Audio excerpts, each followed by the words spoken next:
Você sabia que podemos nos comunicar de forma consciente com os animais e entender a comunicação que eles fazem com a gente? Eu sou Ricardo Garé, professor de Reiki, professor de Theta Healing, de comunicação animal de Florais Saint-Germain, terapeuta e veterinário holístico. E hoje eu vou falar sobre comunicação animal. Se você não se inscreveu no canal ainda, se inscreve aqui embaixo, clica no sininho para receber as notificações dos conteúdos. Você pode entrar no site também, que aparece aqui embaixo, para ler mais dicas, artigos, ver as agendas dos cursos e falar comigo, pode ser por e-mail ou pode ser nos comentários.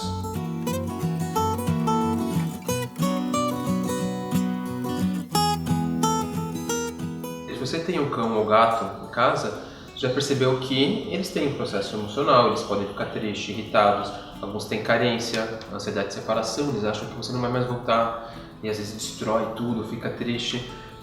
Aqui mico, interagindo, ou ansiedade, estresse, são processos mentais. Então muitas vezes você já percebeu isso. E você já provavelmente percebeu que eles pensam.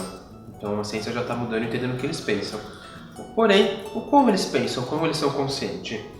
E como a gente pode entender? A gente entende totalmente, eles entendem totalmente o que a gente fala ou expressa. Eles não entendem tanto a linguagem que a gente usa, eles entendem muito, alguns animais já entendem, obviamente, mas entendem mais a linguagem, a minha intenção que eu coloco naquilo, a parte energética, a parte mais sutil.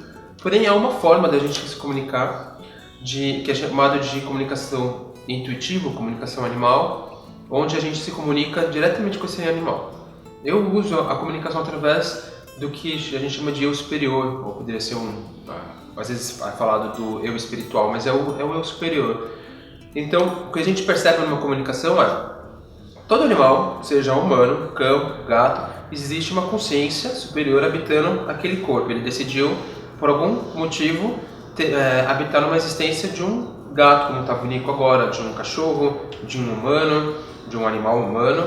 E a comunicação, da forma que eu faço, eu me comunico, na maior parte das vezes, com essa consciência espiritual. Existem técnicas para fazer isso. E aí, dessa forma, em vez de eu supor o que será que o Nico quer, o que será que o Nico está precisando, ou o Linus ou a Lindsay, que são os outros animais aqui, os outros felinos, ou os meus pacientes, na comunicação realmente é uma conversa para saber o que está acontecendo, o que ele precisa, a real demanda e o que eu posso passar para ele.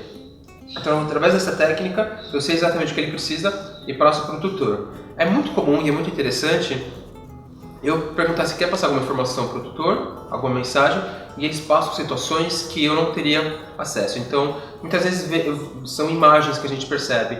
Então, a imagem do ambiente que aquele gato, por exemplo, está naquele momento. E aí eu descrevo o que eu vi para a pessoa. Então, pode ser um chão branco, uma mesa branca e cadeiras azuis, por exemplo. E aí, quando você relata, a pessoa fala exatamente, confirma que é exatamente assim o ambiente que o gato está ou que ele mais fica, ou o cachorro, ou qualquer outro animal.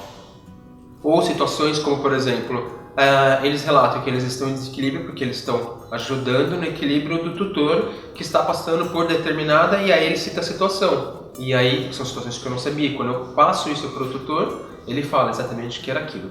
Uma outra situação real. Numa mensagem, então o gato queria, era um cachorro, ele queria que o tutor dele, o humano, ele estava sentindo falta de alguns comportamentos, algumas brincadeiras que ele fazia antes. E quando eu passei essa comunicação para o tutor, para o humano, ele realmente falou que ele fazia e não estava fazendo por falta de tempo, mas ia retomar para fazer a atividade que o animal não humano passou.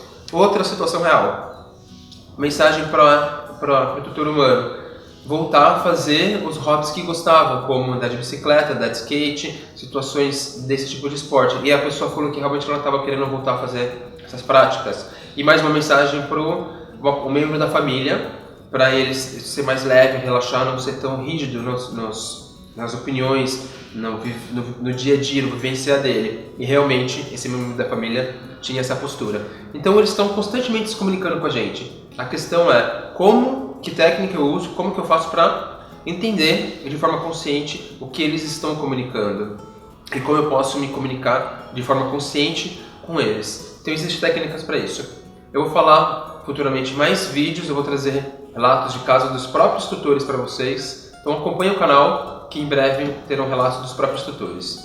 Um abraço, tchau, tchau.